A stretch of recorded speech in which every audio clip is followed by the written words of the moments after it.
Evet arkadaşlar, ikinci gündeyiz şimdi. Bugün Bugün 530 yeni 5.30'da artık yola çıkacağız. dizelle, 6 silindirli Koray dizelle. kardeşim bizde gene sağ olsun. Bakalım, Kırmadı bize. dün çok eğlenmiştik 530'da. Çok Dün güzel valla gidiyordu. çocuk gibiydik be. Nasıl Vallahi. eğleniyorduk ya. Buralarda eski arabalarla hakikaten bayağı böyle Luna Park'a götürülmüş çocuk gibi eğleniyorduk Evet, ya. çok Çok güzeldi. Tadı Müthişti. damağımızda kaldı. Bakalım ne kadar gelişmiş eskiden bu yana. Tekrar bir inceleyelim bakalım. Aynen. İlk önce bir dışından başlayalım istiyorsan abi. Şöyle arkadaşlara da gösterelim. Yani 7 serisinin bir yavrusu gibi olmuş. Biraz daha dinamik olmuş aslında. Boyutlar çok değişmedi biliyorsun. Evet ama Ufak arttı. ön ızgara falan bayağı büyümüş.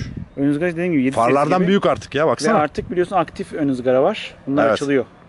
Açılıp kapanıyor arkadaşlar şeye. Anahtarla yapılabiliyorsa ben bir bakayım bir. Yok, anahtarla yapılmıyor o sanırım, şeyle. Eco Pro modu aldığında ona geçiyor Koray. Bu arada anahtarı da getir. Önce anahtardan başlayalım, hazır. EcoPro'dayız şu anda. Anahtar değil. Anahtar Akıllı telefon. değil ya valla. Senin basıyorsun. telefondan iyi. Vallahi öyle ya. Bak diyor, yukarı doğru kaydır. Kapılar kilitli mi değil mi? Ondan sonra ışıkları yanıyor mu yanmıyor mu? Ne kadar range kaldığını gösteriyor ya. Gösteriyor değil mi? Gel şöyle biraz Ondan gölgeye. sonra- Tam görsün Bak, arkadaşlar. havalandırmayı da ayarlayabiliyoruz buradan. Araç dışındayken. Sonra geri gidiyoruz. Şu ne acaba, bakalım mı? Onu ben odada yaptım. Araba çok uzakta dedi. Ha, arabanın yanındayız. Evet. Arabayı bulmak için mi acaba otoparkta? Olabilir. Bunu anlatmadılar bize. Kilitliyoruz böyle. Ha, arabanın yerini Evet, bize söyledi. evet, aynen Arkamızda. öyle. Güvenli. Park etme var mı bunda? Yok. Bunda yok ama arabada var. Opsiyonel. Tabii, opsiyonel. Şu an bu otomobilde yok ama opsiyonel olarak var arkadaşlar. Tasarımdan şöyle kısaca bahsedelim. Yani acayip değişmemiş araba. Bu ilk bir kapatalım motoru, fazla ses gelmesin. Açsana. Açıyorum, buyurun. Açılmadı. Açıldı. Tasarım böyle ölümcül değişmemiş yani. Acayip bir değişim yok arabada ama çok dinamik görünüyor bir öncekine göre. Hava kanalları falan var bak şurada. Önde Şimdi arkadaşlar krom olduğu şuradan hava geliyor. Buradan geliyor. Zaten arabanın 0.22 sürtünme katsayısı. Yani sınıfında şu anda en iyisi. Bak, lastiğin Buradan dışından geliyor. çıkıp tekrar içeri giriyor oradan. Buradan tekrar dışarı çıkıyor. Evet, evet. Buradan geliyor, giriyor. Buradan tekrar dışarı çıkıyor. Yani bunlar aktif yani. Hikayeden koymamışlar. Evet, evet. 7 serisinde de vardı bunlar. 7 serisinde de vardı, hatırlıyorum. Yeni 7 serisinde. Arka Şöyle- tekerlekler de dönebiliyor biliyorsun. Aktif arka tekerlekler var. Opsiyonel olarak adaptif süspansiyonla beraber alınabiliyor tüm motorlarda. Profilden de şöyle bayağı uzun ve dinamik görünüyor. Yani bu kadar uzun bir sedanın bu kadar sportif görünmesi de enteresan. Tabii bu tasarım oyunlarıyla yapılan tabii, şeyler. çok hatlı, çok kas, bir sürü tüy izleri var. Stoplar değişti, kocaman oldu, gördün mü? Stoplar evet bayağı büyük ya. Eskiden dün- kareye yakındı neredeyse. Şimdi Evet. bayağı Bak, tam L formunu artık verdiler. Biz dün hatırlıyorsun frenleri beğenmemiştik, fren aydınlatmalarını. Küçük yanıyordu. Ama aydınlatmaları açınca bunların hepsi yanıyor, ledlerin hepsi. stoplar da gayet güzel.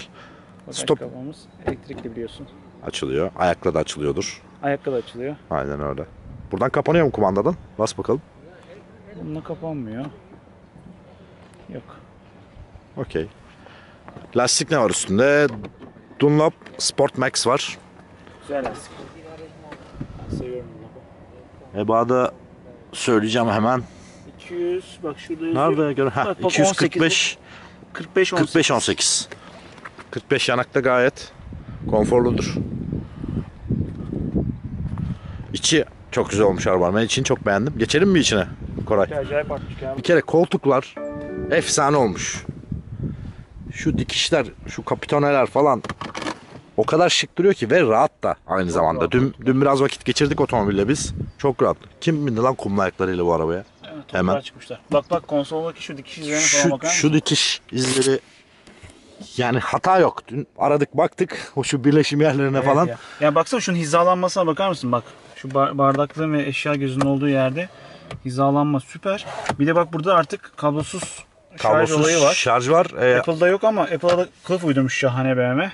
Bakın Bak, çok güzel bir alalım. kılıf var böyle arkadaşlar. Bu kılıfla kablosuz şarj yapabiliyorsunuz. Bu hangi telefon? 6 mı? Ne bu? Bu 6S galiba. Eski, öyle yazıyordu. eski, dandik telefon. Yeni bir ekran geldi arkadaşlar ortaya. 10.4 inç. Dokunmatik Bu ekran mi? artık dokunmatik. Bak, böyle gidebiliyor. Süper de sezgisel çalışıyor. Evet, 7'deki gibi yani şuradaki elimizi algılayan lazerler var. Şimdi bakayım sesi açabilecek Yine mi? Bak, sesi açıyorum. görüyor Ben musun? 7 testimi hatırlarsınız. Bak. 7'de Parmağımın ucuyla sesi açıp hop hop buradan hop. benim elimi algılıyor. Çift parmak yapıyorsun mesela. Çift parmak yaptığında kanal değiştiriyor. Şöyle Evet. yaptığında. Yani bir şeye geçiyor başka bir Ayrıca tanımlayabiliyorsun da. Ha bak yaptı şimdi. Evet. Bak, Tanımlayabiliyorsun yani. Her hareketi, her jesti farklı farklı tanımlayabiliyorsun. Yani şurada zaten güneşte görünebiliyor bu bizi algılayan lazerler. Şu anda algılamasa da var aslında orada bir şey. Yani şuradaki komple buradaki butonlar komple değişmiş buradaki. Değişti. Ve çok Ve kaliteli. şu dijital olması çok güzel görünüyor ya. Bakar mısın şuna? Ve yani basman gerekmiyor. Bak kanalların Tabii, önünden tabii, şöyle hepsi. geçebiliyorsun dokunmatik bir şekilde. Bu zaten vardı biliyorsun. Birde başlamıştı. Ama şu klima sistemi, koltuk ısıtma sistemi Orada şu bir yeni ekran geldi. Ve bu böyle sanki dokunmadan algılıyor yani. O kadar sezgisel. hassas. Evet, çok Acayip şahane. sezgisel yani. Burada böyle bir göz var. 2 tane bardaklık var. Burada wireless şarj var. Vites topuzu değişti arkadaşlar ve burası da komple değişti. Şey aynı aslında, iDrive kontrolü aynı. Ama burası komple değişti. İşte Comfort, ESP, Off düğmelerinin olduğu yer komple değişti. Adaptif süspansiyon da düğmesi burada. Devre dışı bırakılabiliyor, devreye alınabiliyor. Aynen öyle. El freni burada. Burada çift kapaklı bir torpido gözü geldi. Kol dayamanın altında. Arkaya da bakalım mı bir? Bakalım. Cam tavanımız yok Hızlıca. fark ettiysen. Yok, evet. Göstergeler de değişti arkadaşlar. Şöyle çalıştırayım bir göstergeleri de göstereyim. Seçenek var göstergelerde değil mi? Grafiklerini değiştirebiliyorsun. Böyle bir Kapını kapatırsan değiştirebiliyorsun. gösterge geldi. Direksiyonun titreşimini bile Ayarlayabiliyorsun. O güvenlik şeyinde var ya, şerit takip asistanında. Evet. Ağzı Yumuşak, kapalı. sert, orta yapabiliyorsun. Çok iyiymiş. Hadi gel. Bir arkaya bakalım. Ondan sonra yola çıkalım. Bowers Wilkins bu arada müzik sistemi var. Bowers and Wilkins. Otur bakalım diz mesafesine. Şimdi önde ben oturuyordum. Çok biraz yayarak oturdum. Hı hı. Koltuğun ayarını değiştirmeden geleyim bakalım. Gel bakalım. Gayet sıkıldım. Rahat mısın? Altım kolda yamam böyle kendimi yayarak. Dikte otursam Artık 5'te de arkadaşlar buraları, ekranları alabiliyorsunuz. Komple o multimedya sistemin 7'deki artık 5'e de alabiliyorsunuz. görüyorsun. Küçük yedi bu artık. Artık öyle aynen. Tamam, Burada öyle. bir dijital klima var. Hemen altında küçük değil, bayağı büyük, derin Sağ bir göz telefon, var. bakalım. Bayağı el sığıyor canım. Senin telefon Telefon sığmayabilir. sığmadı Senin ama. telefon büyük, Evet, zenginsin bak. ya. Senin telefon plus ya ondan. Bak 7 plus oldu şey. Pardon ya. Burada da hoparlörler çok şık görünüyor. Kırdım. Biraz dik oturma pozisyonu ama arkada. Dik Değil koltuklar mi? dik. Yani Koltuklar öndeki dik. müthiş konfor var önde. Arkada o biraz. Ve yüksekte oturuyorsun. Ben arkada Yüksekte yüksekte oturmayı seviyorum. Gerçi. Bak burada havalandırmalar var mıydı? Bir öncekinde yoktu değil mi? Yoktu. Bu 7'de vardır biliyorsun. 7'de Efsane şuralarda. Evet. Burada havalandırma var artık arkadaşlar. Cam tavanlı şu baş mesafesi çok azalabilir ya sanki. Baksana ya çok sınırdayım. Sen sınırdasın gerçi, ben değilim de. Sen sınırdasın biraz, evet. Kaç senin boyun? 86 falan. Maşallah. Çok uzun değil. Çok uzun değilsin ama evet. Orada 90 biraz. 90 olsa. Gerçi hep de böyle dimdikte oturmuyorsun yani arabada. Öyle de bir durum var yani. Evet yani, Yani yaydığın zaman sıkıntı yok. yayıyorsun değil mi? yani. Yani şöyle oturuyorsun. Herkes oturur böyle tabii sıkıntı yok. Sıkıntı olduğu için söylemedik. Sıkıntı yok. Hadi gidelim Güzel. artık. İyi, hadi çıkalım yola. Şu müzik sistemine bir bakalım mı? Neyse yolda bakarız hadi. Yolda açıyoruz en son. İyi, hadi gidelim. Evet Koraycığım, Hadi bakalım yola çıkıyoruz. hadi bakalım. 530 DX Drive'dayız. Evet arkadaşlar, 4 çeker 5.30'dayız. Gidiyor mu? Gidiyor. Tutuyor. Ya dün biraz kullandık arkadaşlar arabayı. Enteresan bir yol tutuyor. Yol tuşuna geleceğiz gerçi. Bir içten devam edelim biz. Yani arabada içeride böyle eleştirecek bir şey bulamıyorsun ya. Malzeme ve işçilikte hiçbir şey söyleyemezsin. Yani her şeyi hakikaten çok detaylı bir şekilde yapmışlar.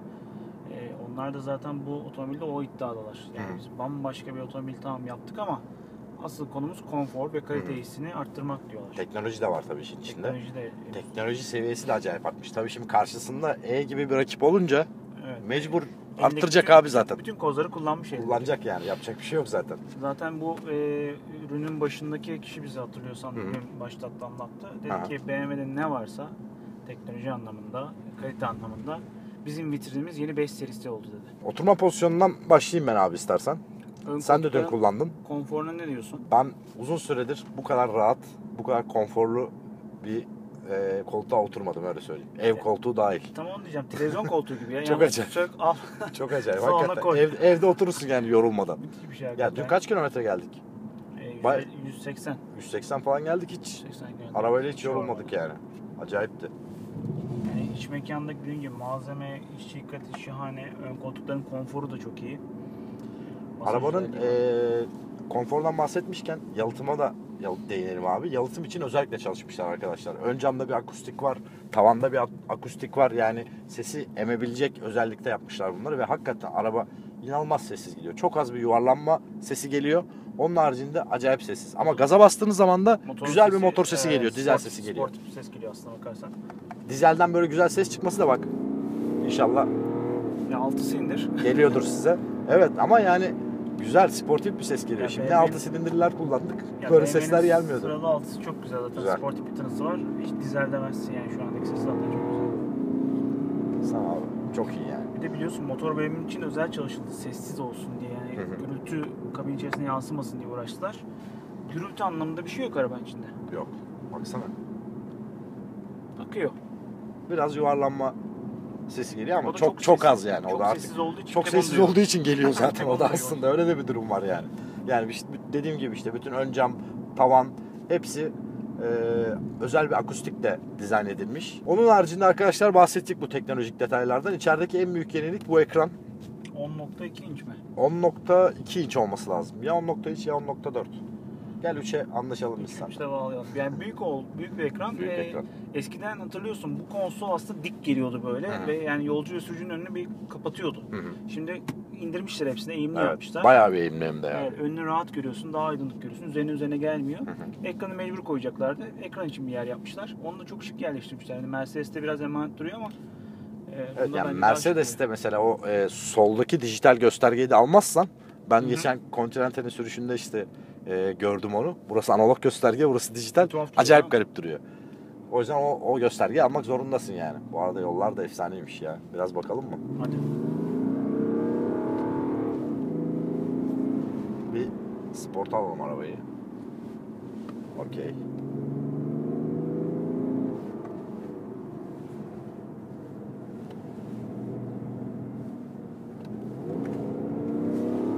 Tren gibi araba ya. Bırakmıyor hiçbir yerde. Hiç yani.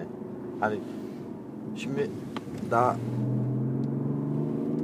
ESP'yi kapatmayalım diyoruz şimdi, burada biraz yerler falan da ıslak. Çiğ var yerlerde. Ama hani ESP bile devreye girmiyor. Sana ya. Bayağı tempolu gidiyor yani dizelde. Bak.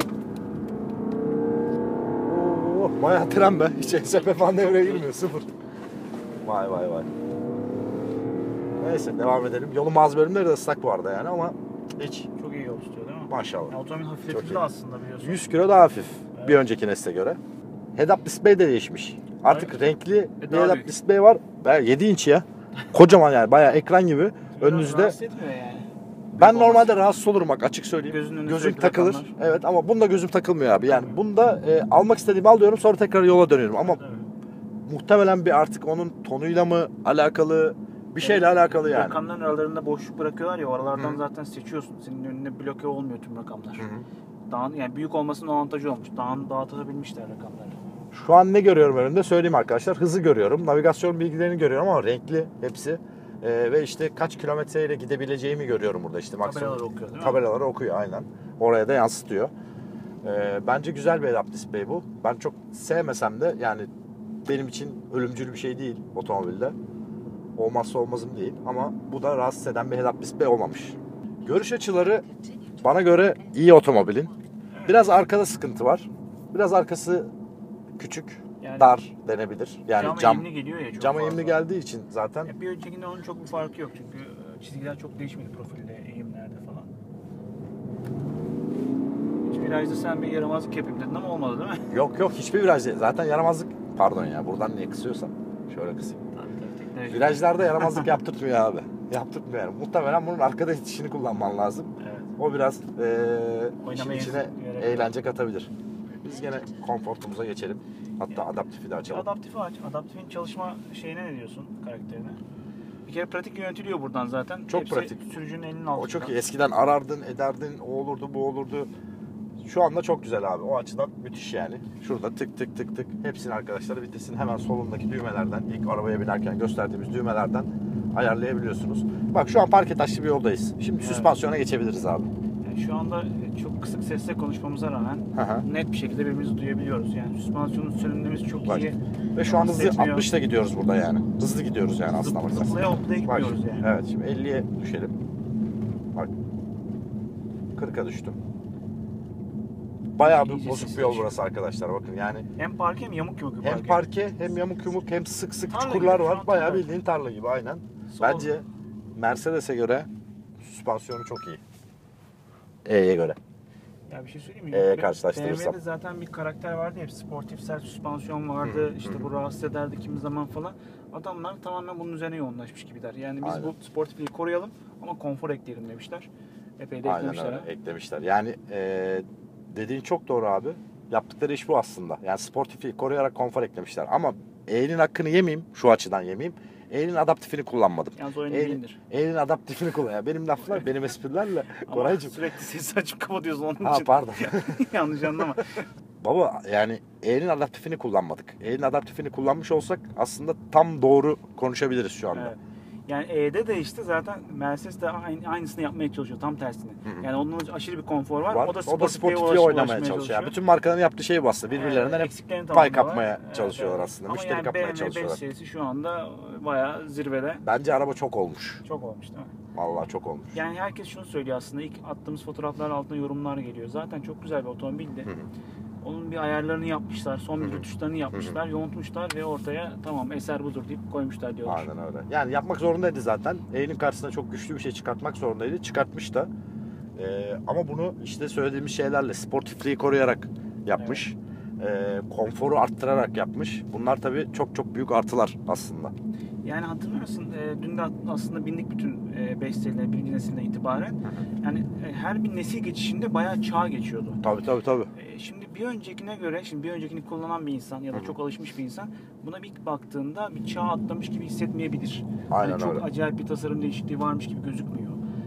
Ama altyapıda bence gene bayağı bir şey tam var. onu diyecektim. Kullanınca asıl farkı anlıyorsun. Aynen Gerçekten öyle. çok farklı bir otomobil. Bunu kullanmanız lazım arkadaşlar. Yani bir öncekine göre farkı anlamak için bu arabayı kullanmanız Evet. lazım. Tasarımda inanılmaz bir değişiklik yok Koray'ın da dediği gibi. Ama altyapı acayip değişmiş. Yani bu yeni kullanılan metaller, hafifleme, süspansiyonlar tamamen yeniden tasarlanmış. Bunlar zaten aslında otomobilin para eden parçaları. Yani aslına baktığınızda. Tasarım değil yani. Kıymetli parçalar ve metaller kullanmış. Bir de bunda bir iddiaları var aslında. Şimdi çevreci olma konusuna tabii dikkat etmeleri gerekiyor. Hafifletmenin en büyük sebebi aslında hibrite geçecek ya artık otomobiller yavaş yavaş. Yani ne kadar fazla ağırlık o kadar fazla yakıt tüketimi. Onu bir sağlamaya çalıştılar ve kullanılan malzemelerin birçoğu da geri dönüştürülmüş metalden kullanmışlar. Ve bu otomobilin %90'ın üzerinde bir oranda da geri dönüştürülebilir olduğunu söylüyorlar. Aslında iyi serileriyle başladı o. Akın biliyorsun i3'e gitmiştik biz. i3'te bayağı bize böyle kenevir getirip bakın bundan koltuk yaptık falan diyorlardı. Ağaçtan bir şey yaptık, konsol yaptık. Aynen öyle. Böyle mantardan işte tavan döşemesi yapıyorlardı falan. İşte 5 serisinde bu yoktu. Şimdi bir de bu noktaydı yani, düşünebiliyor musun? Hem her şeyi ayarlamaya çalışıyorlar. Performansı, yakıt tüketimi. Hem de aynı zamanda çevreye de duyarlı olduğu, yani premium hissinin de her şeye dikkat ettiklerini göstererek veriyorlar. Aynen öyle. Motorlara geçelim istersen. Şu an 5.30'dayız arkadaşlar. Bir de 5.40 var bugün kullanabileceğimiz otomobil. Ona vakit bulursak geçeceğiz. Şu an artık havaalanına dönüyoruz. Ona vakit bulursak geçeceğiz. 5.40 tekrar geri geldi. 5.40 tekrar geri geldi aynen. Bir önceki jenerasyonda yoktu. Yoktu benzinli 5.40 diye bir otomobil. Şimdi 5.40 benzinli geri geldi. 5.40i diye geçiyor. 40 beygir ve çok güçlü, çok hızlı bir otomobil. Spor otomobil gibi, o bayağı sesi mesi de falan. Evet güzel. ama onun da bir üstü gelecek. Önümüzdeki sene. O da 550. Yok, M5 gelecek onun. Yok M5 değil. M performans modeli gelecek bir tane. E43'ün rakibi gelecek. E43'e rakip gelecek bir tane. M550'de çünkü gördük şu anda hani var ya. O D değil. Bir tane de değil. benzinli gelecek. O da şeyin rakibi olacak. E43'ün rakibi olacak. Önümüzdeki yıl ilk yarıda gelecek önümüzdeki yıl. Cevir motor üretiyorlar daha. Tabii. Yani. Aynen. 1.6'yı da hala geliştiriyoruz aslında, var 1.6'ları. İşte 450 beygir civarında olacak o makine. Direkt E43'ün rakibi olacak. M5'i de hatta kullandığını söylemişti bölüm başkanı. Hı hı. Test ediyorlarmış şu anda bu karasörün üzerinde. Onda da sürprizleri olacak. O da önümüzdeki yıl çıkacaktır. Bizi ilgilendiren tabii Türkiye için en fazla 1.6 benzinli. 1.6 benzinli de arkadaşlar bu otomobile özel olarak tekrar geliştiriliyormuş şu anda. Evet. 2017'de o da gelecek. Şu anda kesin tarihi belli değil. Ama Son durumda belli, motorun gücü vesaire. son durumları da belli ama bu otomobil için geliştiriyorlarmış. Muhtemelen en optimum seviyeyi bulup ondan sonra basacaklar üretimi. Önümüzdeki yıl içinde gelecek o da. Bu otomobilde, şu an içinde olduğumuz otomobilde 520D'de Mart ayında gelecek. 520D bugün burada yok. Kullanma şansımız yok. Ama 520D 190 beygir. Evet. Yanlış hatırlamıyorsam. Zaten aynıydı o. Aynen devam ediyor. Aynen devam edecek. Bu motor 3 silindirli motor. O pardon 3 silindirli diyorum. 3 litre. O 2 litre olacak. 2 litre, 4 silindirli o. Bence bu motor çok verimli de hem sportif kullanmak için ama işte maalesef ülkemizdeki vergi avantajından dolayı bakalım belki bu son şeylerden sonra bir düzenlerler, bir şeyler yaparlar. Biraz daha artar. Belki daha da artar. Daha da artıyor değil mi? Yani bu 265 beygir ve çok Torku güçlü neydi bunun? hissettiriyor. 500 civarıydı. Kontrol edeyim. 600. Şurada yazıyor. 620. 620. Tabii. Daha ne olsun be? Boeing çekebilir. Daha ne olsun ya. Uçak çekebilir. Şimdi motorları en baştan bir alalım. Hangi motorlar var? Hangi motorlar gelecek? Ona göre bak burada şurada var yazılı. İstiyorsan buradan bak. Yanlış bir şey söylemeyelim. Tamam. Şimdi bakalım. Benzinlilerde 530 iyi demişsin. 540 iyi demişsin. Sonra dizellere geçmişsin. 520'de, 530'de, M550'de ve 530E var. Evet. O, hibrit olan mı? Elektrikli mi komple? Bu yok hibrit olan o. Hibrit olan. Ama o da Türkiye'ye siparişle getirilecek. Yani şimdi 530i'nin bir altı şu anda açıklanmadığı için yok. Yani bir 520 olacak benzinlerde. Ve senin bahsettiğin 540'ın üzerine gelecek olan motor, daha henüz numarası ve kodu belli değil. O gelecek. Bir de M5 gelecek. Aile yani baktığın zaman ona yakın motor seçeneği olacak. Seçeneği olacak evet. Ama bizim orada en çok 2 litre dizel ve 1.6 benzinli satacak. Evet yani 520'de aynen devam ediyor bildiğim kadarıyla beygir gücü 190 beygir olarak biliyorum. Aynen öyle. Orada yazıyor zaten. Tekrar kontrol Beygiri de. ediyorum. Yok orada yazıyor. Beygiri. Evet. Yok 190 doğru. 400 Nm torku doğru. 530D'de işte bir gelişme var. Yani tork beygiri 7 beygir artmış. Torkta 60 Nm artmış 530D'de. Bir öncekine göre. Bu arada Mart'ta gelecek arkadaşlar. 520D ile başlayacak satışlar. Otomobil başlıyor. Fiyatlar belli değil henüz. Fiyatlar henüz belli değil. Yani Türkiye'de şu an hiçbir şey belli değil maalesef. O yüzden. Arkadaşlar bu yol bilgisayarında şu alttaki konumu aynı koruyorlar. Anlık tüketim var değil mi? Anlık tüketim var. Şimdi ortalama 9 litre. 38 kilometre ortalama hızla gitmişsin. Yaklaşık bir 10 kilometre falan geldik. 9 litre ve abuk subuk kullandık. Abuk subuk kullandık evet. Çok iyi değil mi? İyi. Yani dikkat etsen bu ben sana söyleyeyim 6.5'ta gezersin bununla. Gezersin. Zaten artık aklım almıyor benim ya. Yani bu kadar güçlü, bu kadar tork. Sonra bakıyorsun abi. Böyle bir yakıt. Böyle bir yakıt tüketimi çıkıyor ortaya yani. Ve yani motor sindir hacmi büyük, motor hacmi büyük. Evet. Buna rağmen düşüyor her şey. Ha, bu arada bak kafalıklara şey eklemişler. Türk Hava Yolları. Evet 7'nin. Bu arada Lizbon'dan kısaca bilgi verelim arkadaşlar. Lizbon yüz ölçümü. Lizbon'da huzur var gibi ya her saatte. Var. Ya Portekiz'in insanı da çok fazla Türklere benziyor. Çok sıcak insanlar. Böyle bayağı bıyıklı falan abiler görüyorsunuz. Tip olarak da, huy olarak da, karakter olarak da Türklere çok benziyorlar. O yüzden biz buraya geldiğimiz zaman rahat ediyoruz bayağı. Okyanus kenarı bir yer burası Lizbon. Acayip böyle dalga falan var denizde. Güzel de denizi var. Çıldırdın dalga Dün valla dalgayı gördüm. Sörf yapamadık. Hiçbir şey getirmedik tabii yanımıza. Ne tahta var ne bir şey. Sörf okulları vardı burada kenarda. Onları göremedik. Onları göremedik evet. Biraz daha ileride. Yani aslında klasikleri kullanmak için biz biraz acele ettik. Otomobilde internet olduğundan da bahsettin mi? Yok ondan bahsettim. Ama çok güzel bir şey bu. İnternetimiz var arkadaşlar. Direkt Wi-Fi'den bağlanabiliyorsunuz yani. Direkt canlı yayın yapabiliyorsun. Ayrıca bir sesli komut özelliği de geldi. Sanırım 3 dil ya da 4 dil destekliyor şu anda. Evet, Türkçeyi desteklemiyor. İngilizce sesli komut vererek işte şunu ara, bunu ara, telefondaki gibi bir sürü şey yapabiliyorsunuz. İşte yol bilgisayarı diyorsunuz, yol bilgisayarını açıyor. Bir sürü şeyi yapabiliyorsunuz sesli komutla artık. Otobana çıktık. Şimdi otobanda bir adaptifi deneyelim. Adaptif cruise kontrol ve otopilot özelliği, yani yarı otonom sürüş bu otomobilde de var artık, tahmin edebileceğiniz gibi. Artık ona çok önem veriyorlar biliyorsun. Evet, Yani artık hemen hemen markaların gövde gösterisi gibi oldu yani, Yani Mercedes'te, Volvo'da, gelecekte bu otomobilde. kesin olacak olan bir donanım olduğu Öyle için görünüyor. şimdiden yatırımlar hızlandı. Bu 200 kilometreye kadar çalışıyor yanlış hatırlamıyorsam. Adaptif cruise kontrolle beraber bu direksiyon düzeltme, otopilot işi. Girmedik otobana. Otobana çıktığımızda onu deneyeceğiz arkadaşlar. Görürsünüz.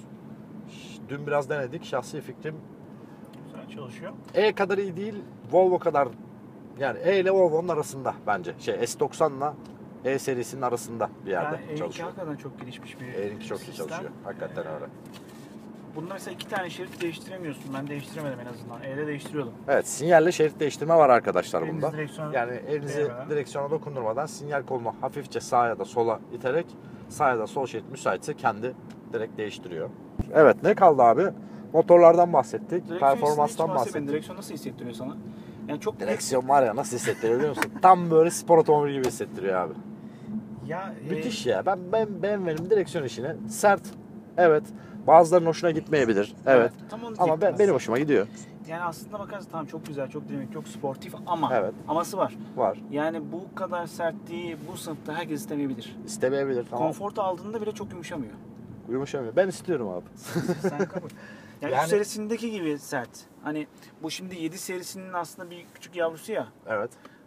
7 serisinde aşırı yumuşak ve böyle hissiz Mesela ben aslında onu hiç bakarsan. sevmedim. Evet, 7 çok serisindeki hissizdi. yumuşaklığı sevmedim yani. İkisinin arasını yapamıyorlar mı acaba? Bu tam kıvamı Geçebiliriz. işte bence. Düz bizde. Süper. Bu tam kıvamı bence. Bunu seviyorum yani. Bak, bu sertliği seviyorum abi. Çok güzel ya. Çok net. Çok Yani sürücünün isteklerine çok hızlı yanıt veriyor. Geri bildirimleri çok iyi. Çok net, çok güzel bir direksiyonu var. Peki çok kalın geliyor mu sana direksiyon? kalın geliyor. Onu da seviyorum. Seviyorsun. Evet. Bu direksiyon kalın bir direksiyon. Ve bu M değil. Değil.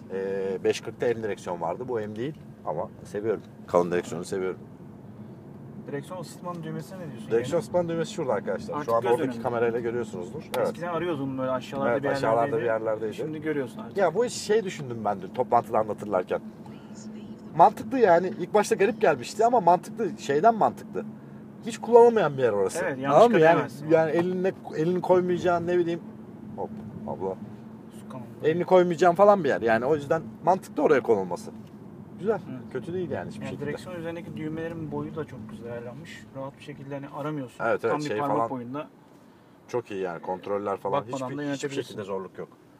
Ses kontrol düğmesi de buradan. 530 litrelik bir bagaj hacmi var. Öyle hatırlıyorum. Teknik özelliklerde. Onlarda çok fazla artış olmadı. Boyut da çok Evet, artmadığı için. evet. Ama rahat yükleme işi falan güzel. Elektrikli kontrol var zaten, artık olmazsa olmazı bu Ayakla sınıfın. artık Ayakla artık açılabiliyor. açılıyor. Onu artık herkes artık kompakt sınıftaki otomobiller bile sunuyor. O Hava sensör. bayağı sıcak oldu ya. Maşallah. Şey yapalım, kapatalım klimamuzu dokunmatikten. Bir de yanaşırken acayip bir kamera sistemi var ya. Ha evet, yani Kamera- kuş bakışı bir şekilde yansıtıyor bu büyük ekrana. Aa, sahile geldik. Okyanus. Okyanus. Ha, güzel, bayağı sahil şeridinden gideceğiz. Çok böyle kilometrelerce bir sahil var burada arkadaşlar. Çok güzel ya. Buradaki bu devasa bu aygıt, hem aydınlatma var, SOS var içinde. Muhtemelen bu stereo kameralar var ya. Burada da stereo kameralar var arkadaşlar. Yani muhtemelen onların orada mı? tesisatıdır. Devamıdır yani. Yani cam tavanında bayağı aslında geride olmasına yol açıyor. Abi bayağı Avşa'ya geldik bak. Evet. Şile. Kumburgaz. Sahil. Bir sürü değişik zeminden geçiyoruz. Çok fazla fark ettirmiyor içerisinde o zaman. Değil mi? Yani Güzel süspansiyon tırmanıyoruz, yapmışlar. eğiliyoruz, böyle yatıyoruz falan ama aslında arabanın içinde hiç hissetmiyoruz bunu. Güzel süspansiyon yapmışlar. Dur bakalım şimdi bak. Müzik sistemi nasıldı bu? Müzik sistemine bakalım abi. Abla konuşmazsa hemen bir radyo yapayım sana. Hop hop hop hop hop hop. Hayır hayır. Medyadan Peki. şuradan, medya var. Hah, sen gel. Hadi. Peki ne diyorsun bu kullanım, bence yani bu Ben iDrive'ın sistemin hastasıyım. En iyisi ya. Hastasıyım. Yani Mercedes'te falan mesela Hiç- kanala girmen gerekiyor Hiç falan. BMW'nin içine bile oturmamış bir insan, hani önceki nesilleri falan bile değil. Şu arabayı al, oturt, 10 dakika sonra hepsine alışır. Alışıyor değil mi? Alışır abi. Yani bir kere iki kere yanlış yaparsın, sonra hemen alışırsın. O yüzden bence çok kullanıcı dostu. Arayüzü çok iyi çalışıyor ve sezgisel. Yani sezgisel derken şuradaki dokunmatiğin sezgiselinden bahsetmiyorum arkadaşlar. Sezgisel, ne yapacağınızı tahmin ediyorsunuz. Ha, buna bassam demek ki böyle olur diyorsun yani. Evet evet. Direksiyonu tut dedi. Tuttum, kızma. Bu arada almıştım adaptife. Alayım tekrar. Bakalım dönecek mi virajları. Hazır mıyız? Hadi bakalım. Son çekim. Vallahi gördü şeydi. Ben karışmıyorum artık. Artık BMW'demiş. Şurada tatlı viraj var. Bunları falan rahat döner. Biraz hızlanalım. Dokun diyor. Dokundum direksiyona. Çektim elimi. Ha, 70'te ölürüz herhalde değil mi? Crash testler 60'da yapılıyor. Dokun diyor. Dokundum. Çektim. Burada döner mi ya? Koray. Koray! Bakalım bakalım. Aa dönmedi. Dönmedi. Dönmedi gibi uyarmadı. Dönecek. Yani bu sistem böyle bir sistem değil zaten. Burada çalışılsın diye değil de biz işte şu anda zorluyoruz açıkçası. Ben de bu arada müzik sisteminde ayarlarıma bakıyorum. Son gördüğüm şey bu olmasın. Bak. Bak. Hadi şu Duyuyor virajı ama. dön be. Hadi be. Tam dokundum hadi. Hadi be. Döndü be. Koçum benim be. Döndü Vallahi buraya dönmez. Dönerse benimdir Bisikletçi Koray. öldürürüz. Koray. Dönmedi oğlum. Dokunmadım. Döndü mü? Döndü. Allah Kontrayı da verdi. Bak düzeltti. Girdik Allah. şeride. Vay. Ama tabii risk. 2 sefer. Ya müzik sistemi kötü olabilir mi bu müzik sistemi ya? Yavaş.